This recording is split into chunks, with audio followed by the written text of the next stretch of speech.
practice sold, there's an understanding that there's a certain amount of patients under the ledger, when in fact it was significantly less than that. So the guest that I have in with me today will be able to answer this question. And without further ado, Mike and Danielle from PPS, making it all the way out from the North Shore. And it's always nice to have folks come and visit me in studio. So first, thank you. Thanks for having us. Making your way. For sure. Now to my story, is this something like a story that you guys hear on the regular? I can tell you, not with the appraisals or the sales that we make. There you go. That's that's sort of a segue into this. So how does one defend themselves against this type of scenario? Well, first of all, we do our own chart audits. Yeah. In person, on site. Danielle frequently logs on remotely because her background is practice management, knows practice management software backwards and forwards. So we don't rely on the doctor to say, hey, how many patients do you have? And they'll tell us 1,500 when really it's 300. Yeah.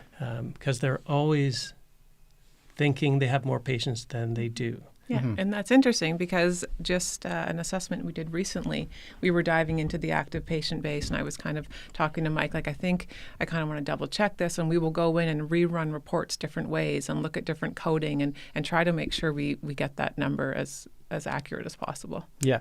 And I also hear things obviously something in place that the previous owner can't open up shop 2 kilometers away, right? Is that something that we look into too and protect ourselves legally with? That's all part and parcel with it, isn't it? Well, that is always one of the covenants provided by the vendor, that they will not set up within a certain radius, and it's something that's negotiated in the purchase agreement. So it's well documented, but is it enforceable? That's a legal issue. Sure. Yeah. Is it right for them to do it? Absolutely not. No. Yeah. I mean, that to me would be sort of something that would be brought to the college level, wouldn't it? That's kind of dirty play. But I hear there's in terms of legal recourse, it's tough to pursue. It sounds like it's a dirty paper trail, and these folks that just made the purchase and they're sitting on student debt, now they got to fork out for lawyers' fees and stuff like that, so it becomes a little bit difficult. Well, it is a legal issue, but it really only is an issue if there's damages. If the practice is doing just fine in spite of that, then the debt pot is going to be just fine financially, but it's upsetting for sure. It is, yeah. And it's not the first time. So, of course, we jump into action and help these folks sort of market, and let's get some more patients in here. Let's tell your story and tell the community that there's new folks in house here.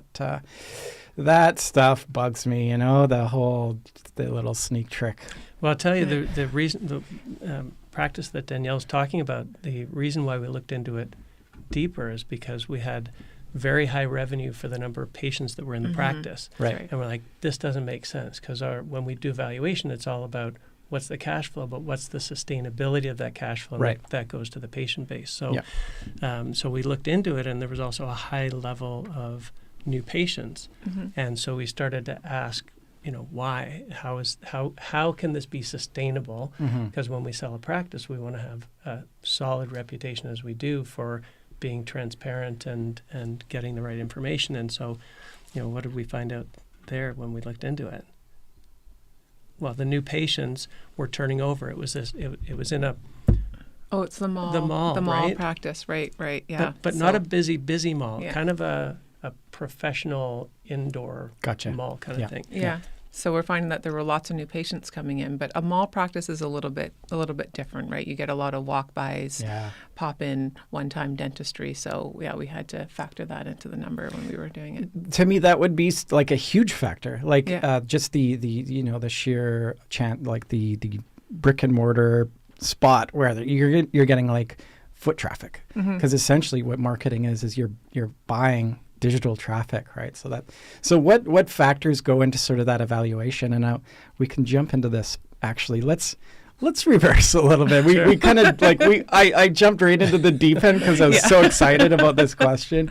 Not excited, it's kind of there's good people that are, anyways. Let's reverse. Mike, what's your background? Like what brings you to the dental world? Let's start there, and then we'll get to Danielle as well. Yeah, whenever I tell somebody what I do, I say I'm a licensed real estate broker and I sell dental practices, and they look at me and go, "That's a thing?" Yeah.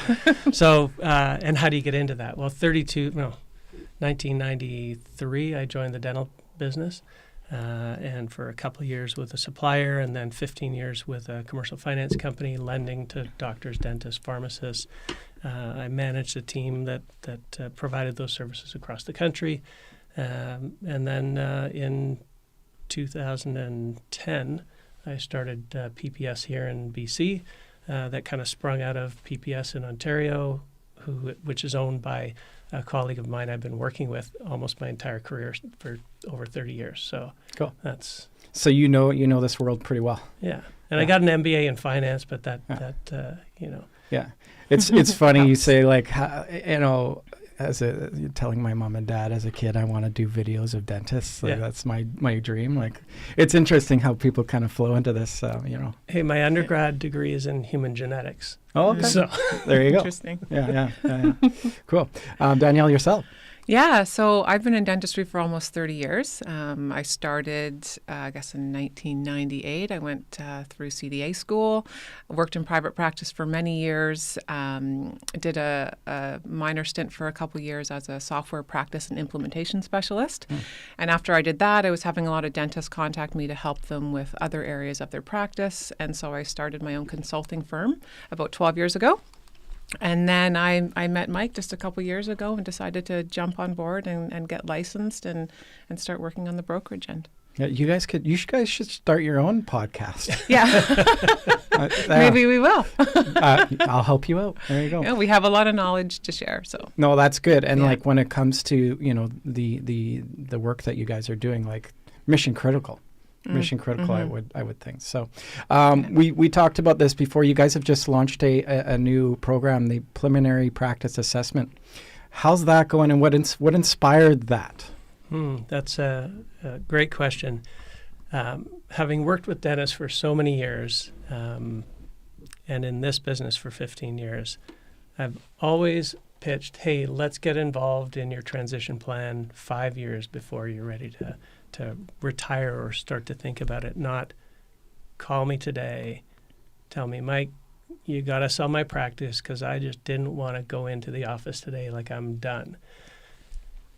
When we can get in front of it and have a look at the practice, see what's going on, and maybe give them some advice about here's some things you might want to do in the next 5 years, that was sort of my passion. I really wanted to get involved in that. But it was a difficult pitch to have a dentist make a $5,000 to $7,000 investment in evaluation. And so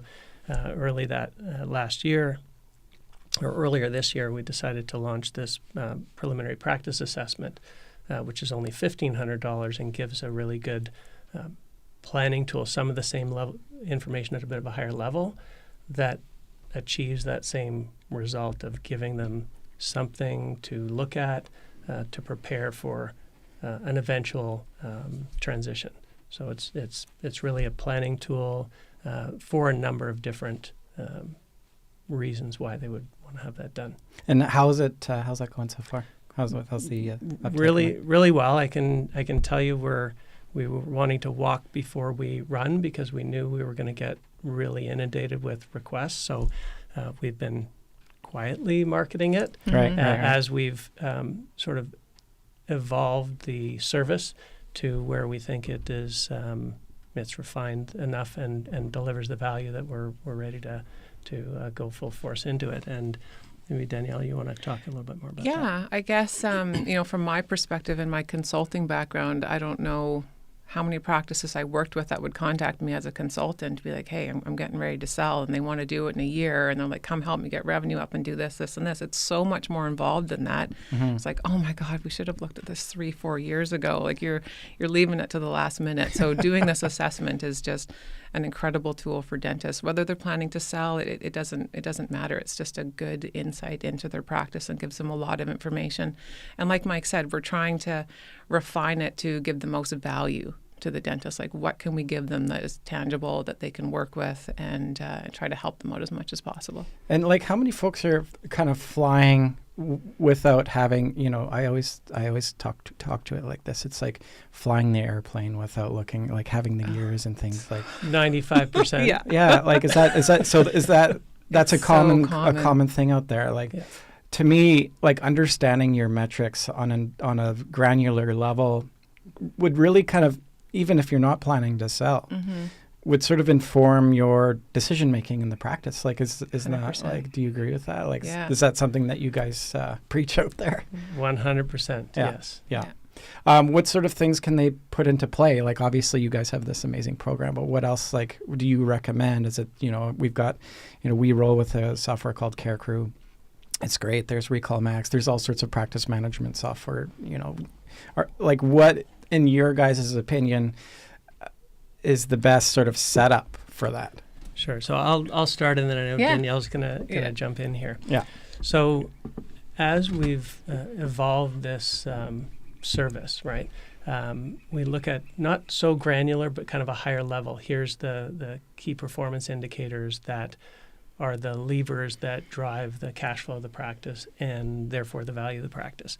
And as we've been moving along here, a light bulb went off in my head about what's going on with the hygiene in most practices that can be the most impactful tweak that can happen in a practice to boost profitability and therefore value. And it just really kind of got solidified recently that we can deliver that with this particular service. Yeah. And really, like, hygiene is kind of the heartbeat, isn't it?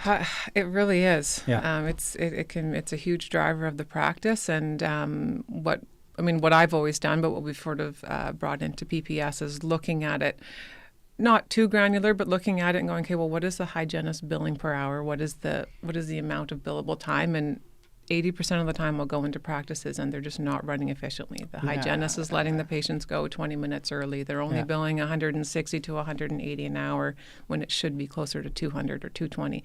And when you correct that, the impact that it has on the practice and the cash flow is absolutely so impactful. And like, in terms of just keeping patients sticky to the practice, like spending that quality time and doing it right, and the hygiene chair is, I think, mission critical. And there's such a focus right now on like doing orthodontics. Like, it seems like the people are trying to draw folks in off the street to do, like clear aligners.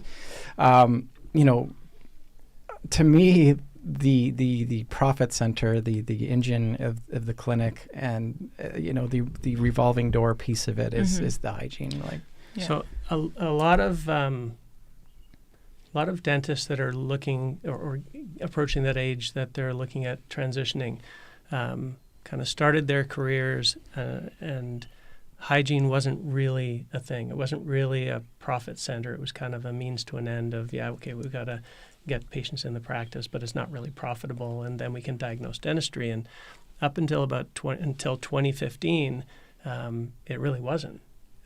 Hygiene was being billed out at $32.90 per unit. I remember it specifically because when it was pointed out to me that it was so low, and then the following year it went up by 13%, and the following year by another 14%, and now it's at... No, it's at like 54, I think. 54. It was a catch-up. It's almost doubled in the last 10 years, but a lot of that accelerated between 2015 and 2020, and that all went to the bottom line, right? Yeah. So I could have a hygienist that I'm paying, $50, $60 an hour, but at that point they could only bill about $120, $130 an hour. And so I think in a lot of the dentist's head, they think, well, hygiene is not really a profit center. It is.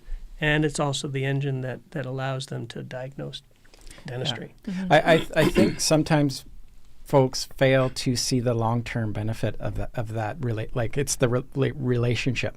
It's, we're getting folks back in, and you're going to find the dentistry there. You know, Yeah. if we're building the scope of practice alongside of it too, right?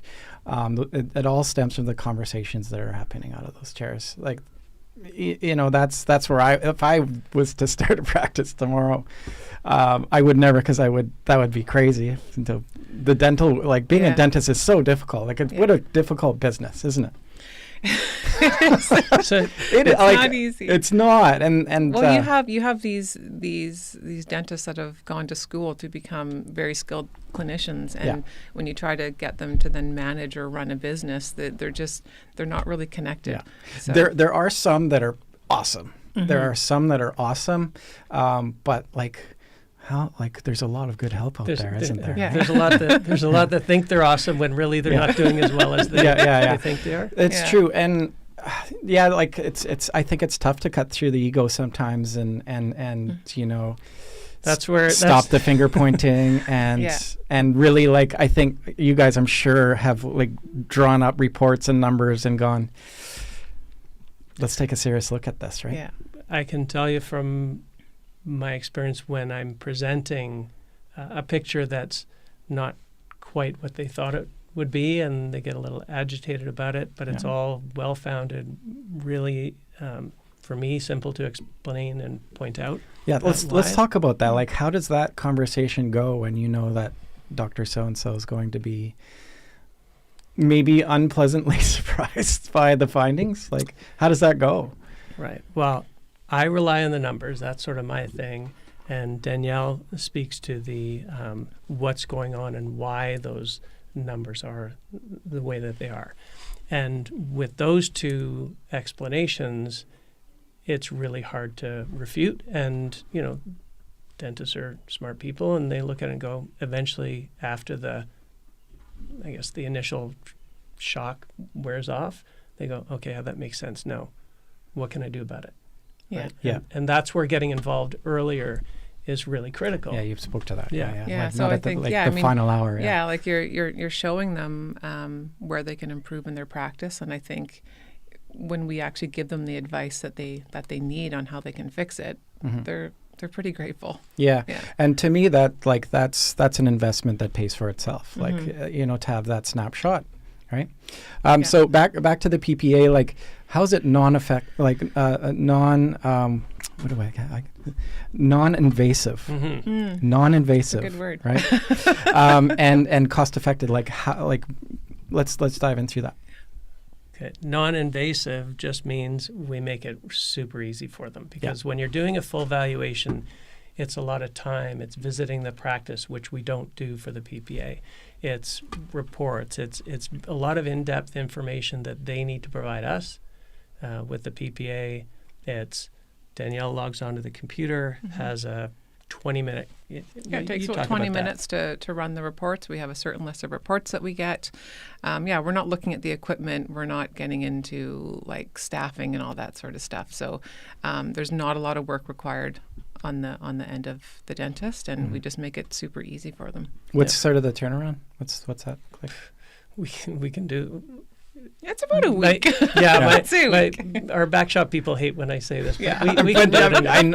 We've done one in a day. Yeah. Oh, okay. But they're not usually urgent. So a week is good. And you know, we kind of spoke to this. Like, this type of information empowers these owners, right? Like, and the PPAs that you've done so far, have you seen that impact? Yeah, I can talk about one specific case, because I always like to tell stories about the impact. I love stories. And Danielle has another one. There's dozens, but this one dentist approached us and said, "Hey, I'm considering," somebody that I knew, and I'd sold a practice for them before, and they bought this one.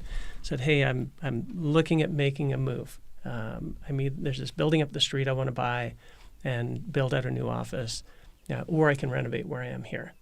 And so we went in to help her do that planning and figure out financially what made more sense. And out of it came, in the current location, while it would have been way less expensive just to expand by 2 operatories, it would only have given her 6 operatories. And Danielle did her assessment of what's going on in the practice, and the opportunity there over the next 10, 15 years, which was the time frame we were considering, 6 ops is not enough. So making an investment in a much larger facility, not to mention owning the property, which gives long-term security and stability to the practice, it was clear that was the right decision. Intuitively, you could go either way. Without the information, you could one day justify, well, I don't want to spend so much, and the other, well, I'm looking forward 10 years, and we give them that perspective. Yeah, time is a critical piece, obviously, to it, right? Yeah.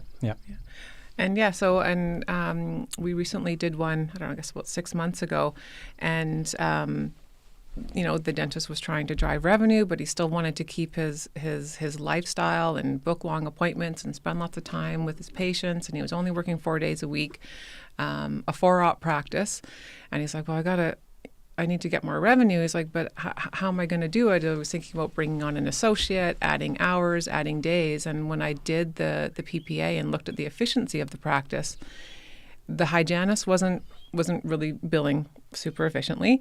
And he was having over 20 hours of downtime a month, which meant that equated to 3 days of lost revenue at 7 hours a day, roughly. What's that worth? A lot. Yeah, right? Yeah. If he's billing $7.50 an hour and he's losing 20 hours. Right. It's impactful. And I think if a dentist is wanting to grow, it doesn't always have to be about expansion and doing this stuff. It's just working more efficiently. Yeah. And so I just told him, I said, if you just correct these 2 things, get your hygiene running properly, recoup even 60-70% of your downtime, you're going to hit that revenue that you want to hit. He was pretty blown away by that. That's cool. What other professional advice goes into it? Like what else are you telling folks in these reports? Yeah. So we're looking at the key performance indicators. We're looking at what's their staff costs relative to revenue. And this is the single biggest challenge for dentists these days with a tight labor market. It's also the largest variable expense in the dental practice. So wages can range from 20% to 35%. So it could be a 15% swing between from one practice to the next. So on a $2 million practice, that's $300,000 of cash flow. It's a few bucks, right? Yeah. So that's one thing that we look at, and if we look at it and it's imbalance, it could be very high for a reason. It may not be a bad thing. For example, if 50% of the revenue is generated by hygienists, well, you're paying a hygienist to do that revenue. Whereas if 18% is performed by a wage-earning producer, it's going to be a lot lower. So we kind of look at what that metric is, and then Danielle does a further analysis to see, well, why is it a bad thing? Why is it higher or lower? Because every practice should be at this level. Right. Yeah. And so I think hygiene has been a big one. We've run across practices that are paying 48 to 52% of their wage ratio to what they're billing because they're just not billing enough. So you could pay an associate 40%.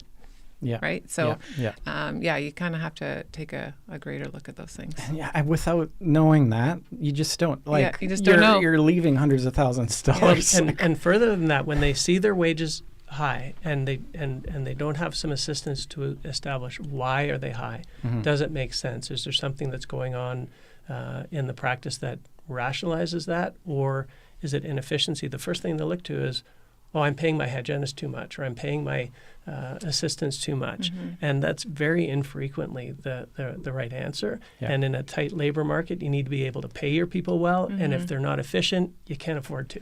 Well, bottom line.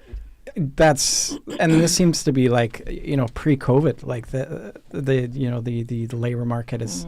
It seems to be transient. Like these folks have they're empowered. They know that they're well sought after. So, keeping good people around is also key, isn't it? It is.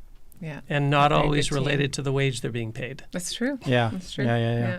What other things, like you guys are just diving deep into these practices, like who's doing like on a solo individual, aside from the corpse, like what 3 key things do these practice owners need to be doing to be successful, in your opinion? That's the consultant question. I should just direct it right at you. I'm looking at Mike. Yeah. What do they need to be doing? They need to be looking at their numbers consistently. Doing a PPA, but having somebody look at the practice, find out what's going on, and then create accountability to try to fix those issues. Having well-trained staff, empowering your hygienists. What else would they do? Well, so basically, to your analogy before, they're flying the plane and they don't see it. Well, they're not a pilot to begin with, but then there's no instruments if they're not looking at the KPIs. And so like they don't know if you're doing well or not. And I think sitting down with somebody that really understands business on an intimate level too, like some of these guys aren't analytical types. So, having a good accountant or folks like yourselves in their corner, so how frequently are you sort of should they be doing a PPA every year or every 5 years? Like what's sort of that timeline? I think, initially having it done, and then Mike and I were talking about having an annual update, right? So if they come in and they get the PPA and we give them some advice, well, the only way to track that to see if our advice has worked or things are working is to get it updated at least once a year. Yeah. That's not to say it would cost the same, and we'll keep an eye on the that's what they could do is we could say, here's the areas that you need to focus on, and keep an eye on those, and we could just come in and check those out periodically and see, okay, you're on track. Yeah. And you're pulling the metrics directly out of the practice management software, obviously, right? Yeah, for the most part. I know that you were talking about things like Care Crew and such, and there are some really great products out there, but sometimes the merge of data is not always correct, and I'm really finding that me as a consultant, I want to make sure that those numbers are right and I'm giving the right advice. So I still run off some manual calculations just to make sure it's correct. But your PMS software is going to give you a good overview. Yeah. I mean, I'm tooting your horn here, but like having somebody looking at these numbers with you, as a coach, as a consultant, is so valuable. Obviously I'm sitting here with you guys and I'm going to be saying that, but it's something that I like to sit down with folks in whatever arena that it is and discuss, anything for that matter, to give you solid direction and save you time. And like in a lot of cases, like some, opportunity. So the answer to your question, you said, well, what should they be doing? Yeah. And the answer is it depends on what's going on in the practice, but it could be hygiene efficiency in terms of lost days. It could be hygiene efficiency due to, well, you talk about the hygiene efficiency because it can make the biggest impact, because anything you can add to efficiency, right to the bottom line. You don't need any more prophy cups. You don't need more hygienists. Just being more efficient. Yeah, I mean, I'll try not to get into too many numbers, but if a hygienist is only billing $180 an hour and they should be billing $220, that minor impact on a per minute basis or per unit basis at the end of the week can translate to almost $5,000. So when you then calculate that over a year, like it's hundreds of thousands of dollars. Straight to the bottom line. Yeah, exactly. That's why I got so excited about it when Danielle pointed it out. And in her consulting world, she said, but we have to go get so much more information to get at this. And I asked, well, is there something we can get at just a very high level to indicate that, yes, there's something we can do here, and she just figured that out like last week. Well, yeah, but I mean, it's it's interesting, right? Because you kind of look at those numbers and you could just very surface level go, okay, well, you've got this hygienist working this many days, billing this much, and then you do the division. But unless you're looking at the downtime and the efficiency, well, if she has 3 cancellations in a week or 4 cancellations in a week, then that brings. So there's a lot of bigger picture stuff you can look at and go, okay, well, she actually is billing okay, but it's because the front desk isn't filling those gaps and filling those holes, and they're not utilizing the time. So there's lots of different things that we can look at, but yeah. And one of the questions on our PPA and on our valuations is, are you booking in advance? Are you booking all your patients in advance? And everybody says, no, we book them all in advance. And then we look at the schedule and it's very inconsistent. Yeah. It's sparse. It's full of holes. It's not booked solids full out for 6 months. and yet the owner of the practice thinks that it is. And so when you're talking about stickiness to the practice, it's not on a patient's mind, geez, is it time for me to go to the dentist? Yeah. No. Like if 8 months, I do that. 8 months, a year could go by. Once I got a call and it was time to see my hygienist, and they said, well, you haven't been in for 18 months. I'm like, how's that possible? Yeah. Like, I know. Time's a I think it's dirty bugger. I firmly believe it's bug me. Yeah. Bug me for my hygiene recall, because it's a healthcare issue. It's a responsibility of the practice to have the oral health. Look, I'm not even an oral health professional, but I feel pretty strongly about this. We know, like we know all these things, like these conditions that are stemmed to poor oral hygiene. It's a real deal.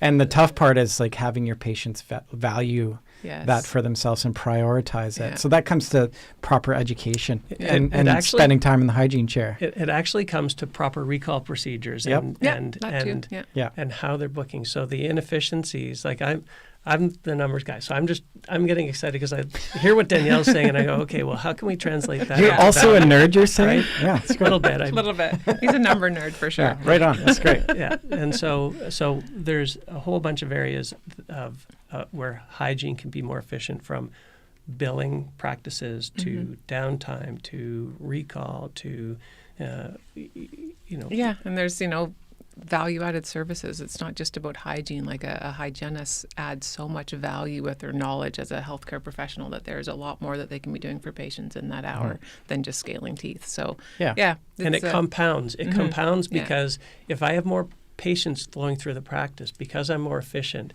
not only am I generating more profit, and nobody likes to talk about profit, but that's why you're in business. I'm sorry, but we need to get over that. Yeah. I know.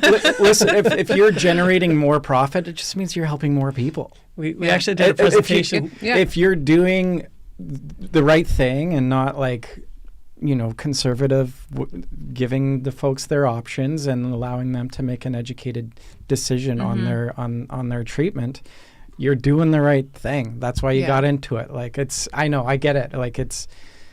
And that's like I think why a lot of these folks are gravitating towards like maybe selling off to like a 123 or DCC, is because they don't want to think about the business aspect. They just want to do the dentistry.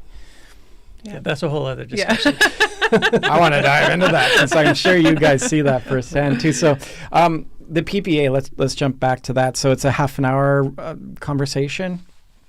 Like we do an initial interview with them for about 20 minutes, half an hour, find out a little bit about where they're struggling, a little bit about their history about the practice, run some reports, and then I take all that data. Mike sits down and looks at the cash flow. I look at how the business is running, and then we put together a presentation and a plan and some advice, and they're on their way. And they also get we have a lease negotiator we're lease working review. with, and we have a complimentary professional lease review, which is massive. Tricky. There's so tricky. all sorts of things baked into that document that really needs to be looked at, isn't there? The lease, everybody's understanding this because they're hearing stories from their colleagues about their leases and demolition clauses and early termination clauses, and so identifying those is important, but there's way more in the lease than just a demolition so having a professional lease review is really critical. One thing I can think of is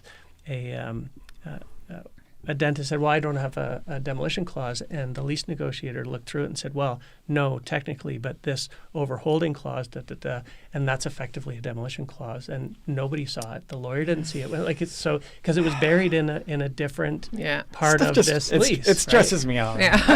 I hate that administration. Or how many times do we go and they give us, can I have your lease? And they give us the last renewal. That's it. Like, no. We need the original lease and every renewal from the beginning. And then that gets analyzed. And, in the third renewal, there was actually this clause added that isn't mentioned again in the last renewal, but it's there. Yeah. Right. And so that's what this lease review, it's not always that simple. And if you can catch something in 1 out of 10 dentists, that one dentist is going to find it pretty darn important that you that you can pick Yeah, that up. like that is, it's such a roadblock for Yeah, it future, really is. right? Like it could be catastrophic to their, again, to their business. We have a practice right now valued at close to $3 million. They have 5 years left on their lease. We'll be lucky if we get half of that. Is that right? Oh yeah. Yeah. And Damn. so then we have to get into creative solutions about, okay, Right. if they had contacted us 5 years ago, 6 years ago, we could have said, look, there's a problem with your lease. Here are your choices. Yeah. You can sell now, you got 10 years, or you're going to have to move. Yeah. I Right. got an excellent business plan for you guys. Build a time machine. Yeah. Okay. Perfect. Right? Problem solved. Right? I'll can take one can I personally borrow as it? well. I'm going to go tell my younger self to buy some Apple stock. You know? Right. So, like, when you give the PPAs, is it ever lead into sort of a full valuation at some points, or does it uncover things that you're wanting to take a deeper look at? Like, how does that kind of flow? It does frequently, because when we have a look at the practice on a higher level, and then it's apparent that there's something going on in the practice, maybe we need to dig in a little bit deeper. And yeah, sometimes it flows into a full valuation, or it's hey, I might be interested in putting my practice on the market soon, but I don't know what it's worth. Okay, well, let's do a PPA now, and we can upgrade it in a year, in 6 months, whenever, when you know, okay, that's the ballpark, and my financial advisor said that's enough money for me to retire, and then if I work after that, that's great, but if I don't, that's okay too. And so that's one of the financial planning aspect of it is important, because the financial advisor says, well, one of your biggest assets is your practice that's worth these days $2 million, $3 million. We have one that's $5.6 million right now, and they don't know what it's worth. Yeah. Because if the wages are high, it's not going to be worth as much as they think it is. So there can literally be $1 million difference between one practice and the next, even with $200,000 difference in cash flow, which adds up pretty quick when we talk about efficiency in practice. Yeah, crazy. How do you see the PPA evolving? Like, is it maybe something that bolts onto the practice, like some sort of subscription every year type thing? Like, what do you see there? That's an easy question to answer. Well, I have a vision for what it's leading into, and then Danielle can talk about it. Oh, yeah. You're hearing it here first. Like, Oh, really? This happens a lot. Does it? Oh, that's Mike's fun. got a plan. The magic is happening before right. me. That's That's exactly great. right. Just like a week ago when Danielle said, yes, at a high level, I can see there's likely an issue with hygiene efficiency. So what comes out of the conversations, whether we've done a PPA or evaluation, but the PPAs, everybody should have one, because what comes out of the conversation, if there's some inefficiency, the next question is, well, okay, what do I do about it? And can you help me with that? And that's where it's going, is yes, here's what you can do about it. And Danielle, maybe you can talk about that a little bit. Yeah, so we're working on a hygiene optimization program to offer to dentists. We've already done it now for a few clients, and it's Beta stage. but beta full, stage, but it works. ready to go. I went to work with the practice actually in Nelson, and I went out, did some training, got their hygiene going, and within 3 weeks I'm monitoring their KPIs and I'm looking at it, and they're on board and already up.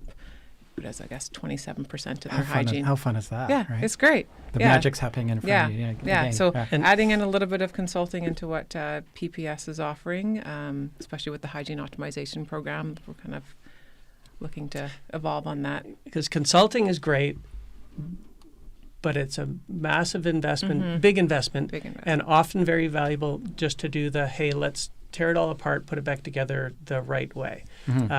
But if you can make little tweaks here and there and have that much impact on profitability, and not only am I going to earn in my practice an extra $50,000, $80,000, $100,000 a year for the next 5 years, also the value of my practice just went up by $700,000, $800,000, $900,000. So for me, it's a no-brainer for them to have a look at it for this price and the value you get out of it. I mean, we don't make money on this. It's really just something that I feel really passionate about. No, I can tell. That we got to get in front of this, because I really hate it when we get the call, I'm ready to sell. It happens all the time. I'm ready to sell. I can't. I'm stressed. I'm, whatever it is. But even in the absence of that, why not get in front of that?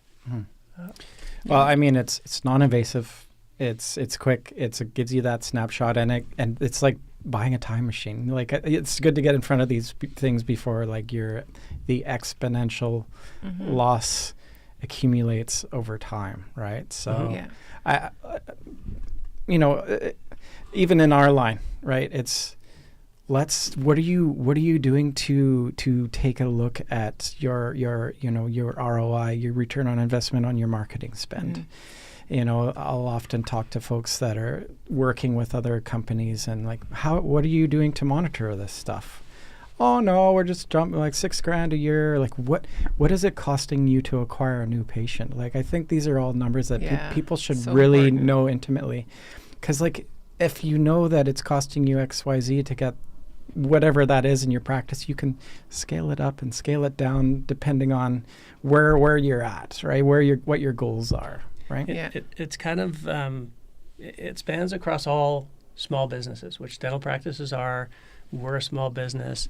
You're in the thick of your business. You can't see the forest for the trees, and we hire consultants to help us out. We've got one right now helping us to tune up our CRM, and businesses need outside help to see what's going on, because you don't see it if you're right in it. Most dentists at the age of, let's say, they've been running their practices. They don't have any debt. They're making enough money. They don't really look at it because it's fine. Yeah. Right, but it's not fine when they go to sell it. It would be a cold sweat, like $300,000. I'm leaving $300,000 on the day, like, and if it's just like a billing thing. Right. Minimum 50. Every practice probably minimum 50. It's just a knowledge thing, right? I don't think. I think sometimes the practitioners just aren't aware. Maybe they've been doing hygiene for 15 years and they've never actually read the fee guide updates and looked at what is billable time. And so it's just empowering them, giving them knowledge, educating them, and it's an easy fix. Yeah. How many things do they have to focus on? Like, I just want to say one more thing about that. No, that's it. You run out of things. I'm just where the rubber meets the road in any kind of advice, any kind of consulting, is implementation. Yes. And so when you have this advice, what do you hear from a lot of doctors about change with respect to their hygienist changing their recall billing procedures or that sort of thing? They're just like, she's never going to change. No, she's going to leave. Like, we can't tell her to do that. And then more times often than not, we go in there and they're enlightened by it. They're like, I didn't think about it that way. I didn't know you could bill it that way. I thought I had to do it like this. And so, it's there was one dentist who had a hygienist for like 20 years, and he's like, she's not going to, and because he's tried, and if he can't do it, nobody can. Right? Sure. Yeah. And but when they hear it from like our hygiene consultants or hygienists themselves, so when they hear it from one of their peers and not from the dentist who's only concerned about making money, they don't push back and say, well, that's fraudulent or that's not proper billing, because they hear it from somebody who does it themselves. Yeah. It sounds to me like a great reset. Like you have somebody that has outsider and it's just, this is the way that it is. So regardless of your preconceived idea of how things are going, like, sorry dude, you're flying at really low altitude right now. You're gonna crash. Pull up, man, pull up. On a very general level, when we talk to dentists and we point something out that their revenue's down, their patient count is low, they're always searching themselves for an excuse as to what it is that is not them. Yeah. Right? Yeah, for sure. The economy, CDCP, and every my time, price of gloves. Whatever, the price of, exactly. Yeah. Whatever it is, on the hundreds and hundreds of practices that we look at, there's somebody right next door where, April was my worst month ever because of CDCP, whatever. I don't really know. Danielle talks about that. Person next door, I just had my best month ever. Yeah.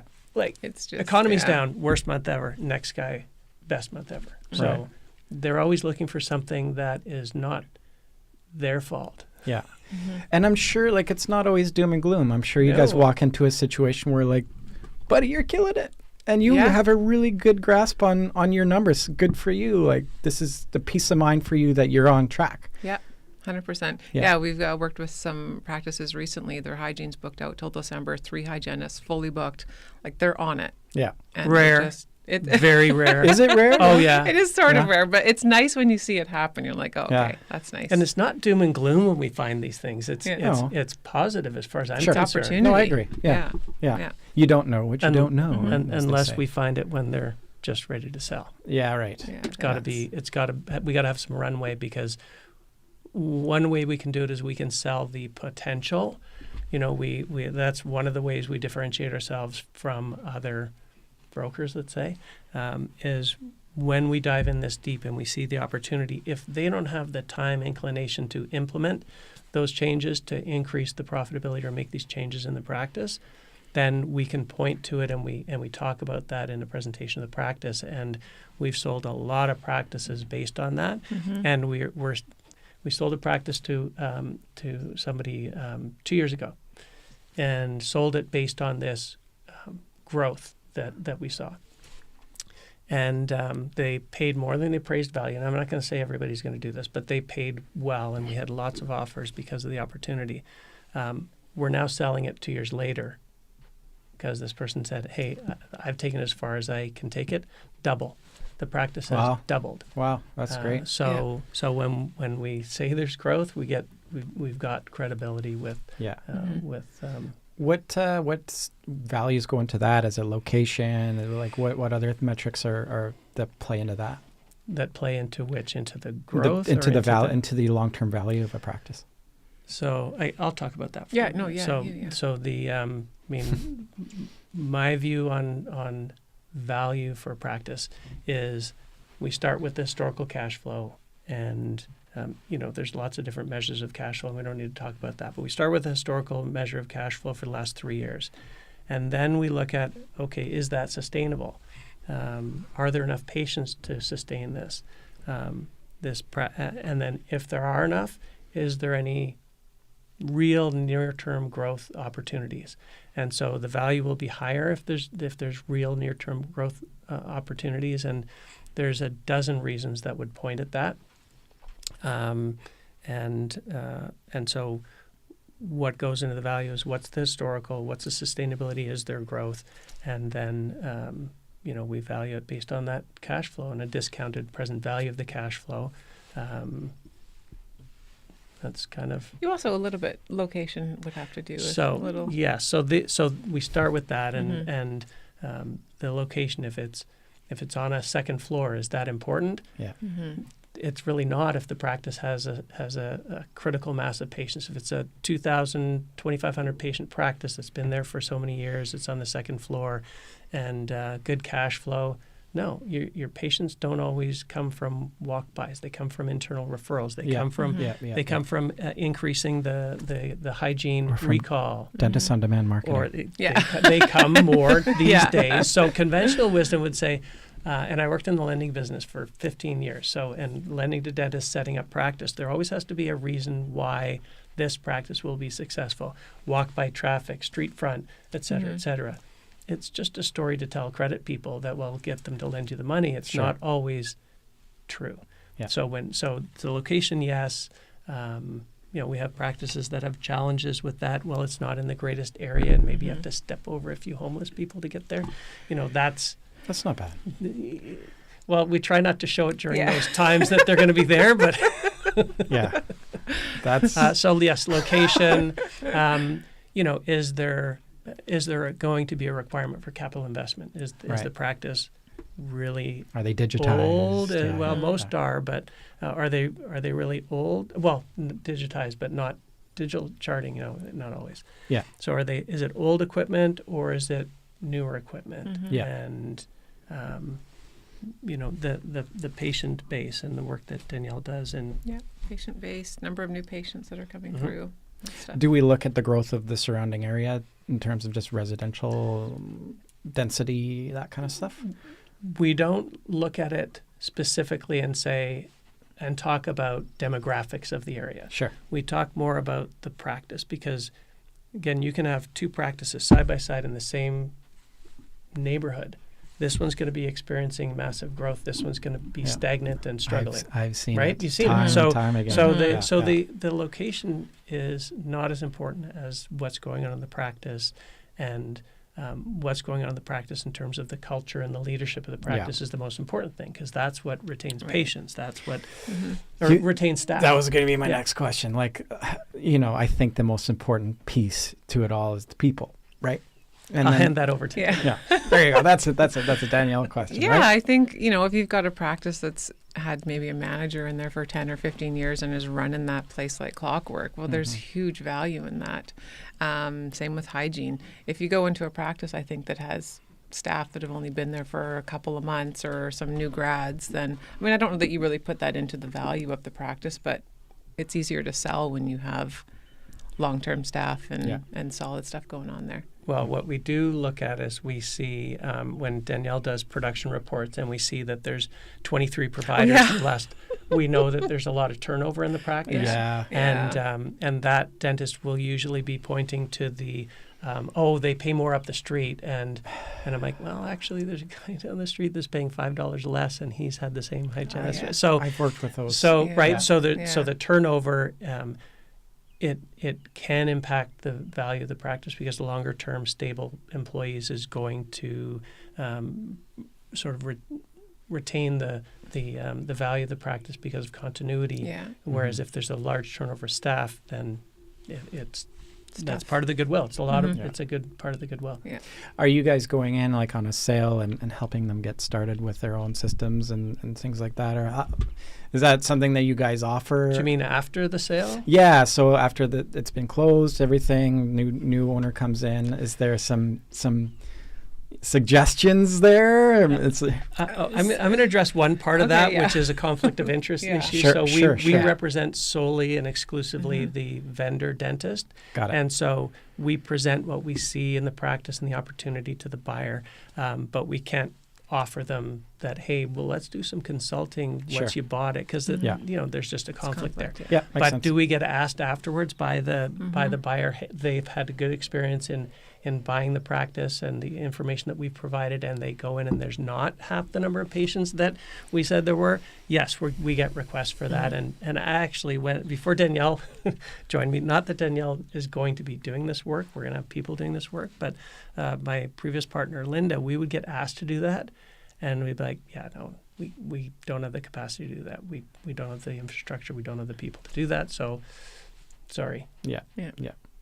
Crazy. And back to the corp world. Like, can the individual owner do it still? Like, is it still the best way to go? And I think it is. But so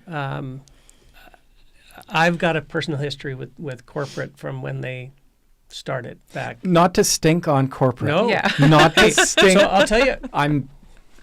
Anyways. Yeah. I've really quick history about that. So 2013, 3 years after I started the brokerage, Dental Corp was starting to get a foothold in BC. I think they might have had 3 practices, and I traveled around with Andrew Meikle and Grant Rosenberg, who started Dental Corp here in Canada. And they were just, riding around with a cowboy hat and a checkbook at the time.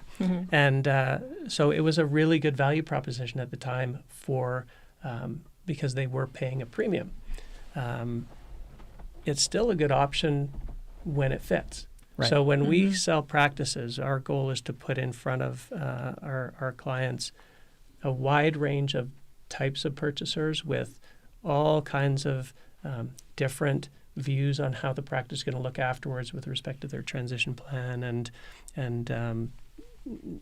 running the practice.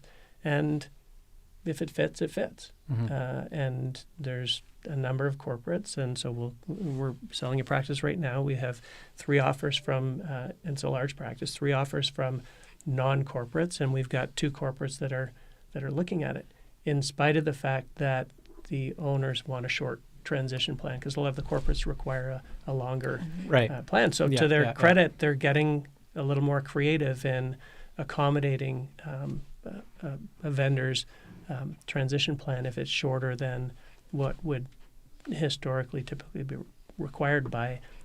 So that's actually a little horn tooting for corporate, I guess. Yeah. Just to make up for what you just said. No, Yeah. I'm kidding.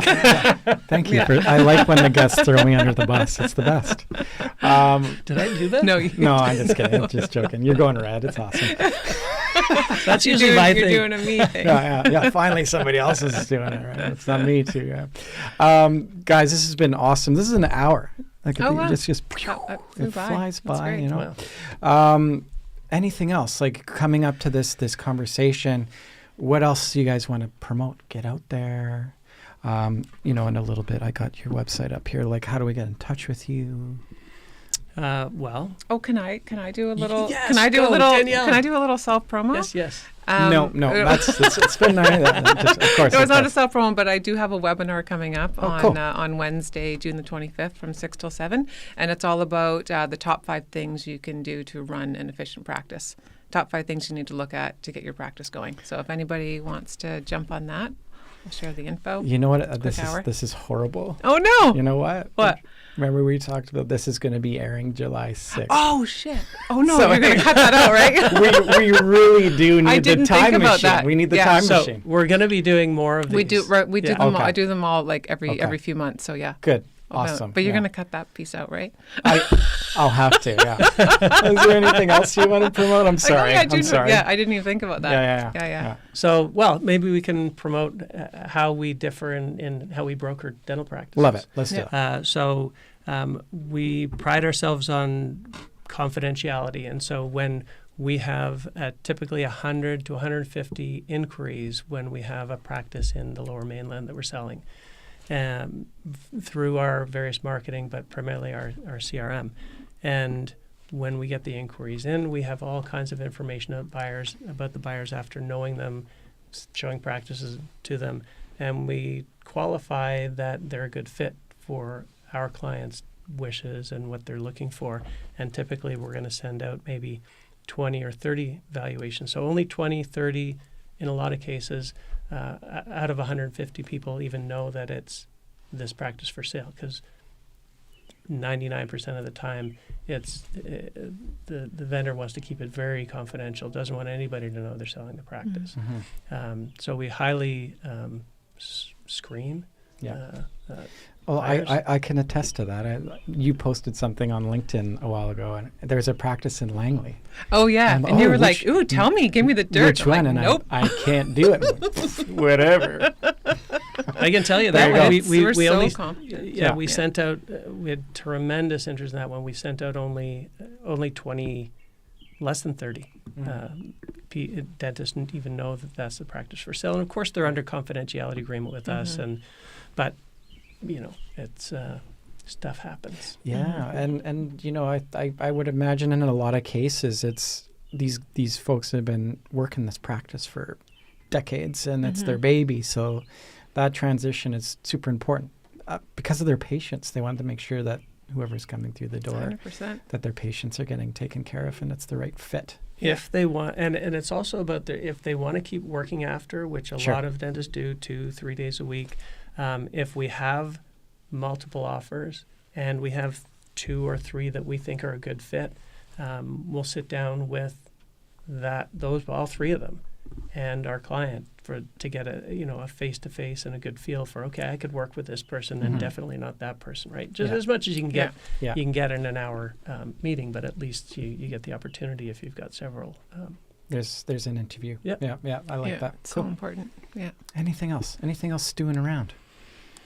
No, that's What did we miss? Anything? I just think every dentist should do a PPA and No, just get like, the... and then obviously I'm going to say this, but like, absolutely. I think that's, it makes so much sense. And then if it comes to, taking a look at a high level, at least you know what to dive deeper into. It'll uncover things. And like, goodness, $1,500, if you're going to uncover $300,000 that you're missing out on. Well, it's a no-brainer. Hey, I want to do that. It's also someone. Can I give you $1,500 and then you give me $300,000? Like, please. It's a really good ROI, right? Yeah. Right. Yeah. What I would say is we often have to tell a dentist, it's not the time to sell your practice now. Mm-hmm. You need to do this, or we're going to have a challenge. And and then it'll be their decision to, but I got to do it now anyway in spite of that. Another thing, you'd be surprised how many dentists are not on side with capital gain exemption, which is a huge thing. I would have thought every advisor, every accountant would be preparing their clients for an eventual sale, and that can mean hundreds of thousands of dollars of tax savings if they're set up properly. Yeah. And it takes 2 years to I'm not an accountant, but it takes a couple of years to get the company to a point where it will qualify if it doesn't qualify presently. So that's I'm surprised how many times we still see that. Yeah, and if you need a good accountant, my wife works for MMP. She's a partner there. She deals with a lot of dental professionals. There you go. Oh, good to know. There you go. But I'm not supposed to we don't share clients. It's kind of our thing anyways. Yeah. Fair. Guys, this has been fun. Thank you so much for making all the way in from the North Shore, from like 2 bridges. That's amazing. We'll have to do this again. Yeah, for sure. This is a lot of fun. Yeah. And just quickly, I like to do this to get in touch with you guys. Here's your website. I've got a book a consultation. Is that a good first start? Actually, go to the BC page. If we have a BC page, go there first and under locations. Okay. All right. BC. Yeah. And right down there below, that's a book a consult. I see you guys. There Right we go. here? Yep. This guy here? That's the one to click. So there we go. And it goes right in. That goes right into our system. We get alerted that you're not going to get lost. Okay. Great. That's great. Thank you guys. All right. Great. Thank you. Yeah. Appreciate it.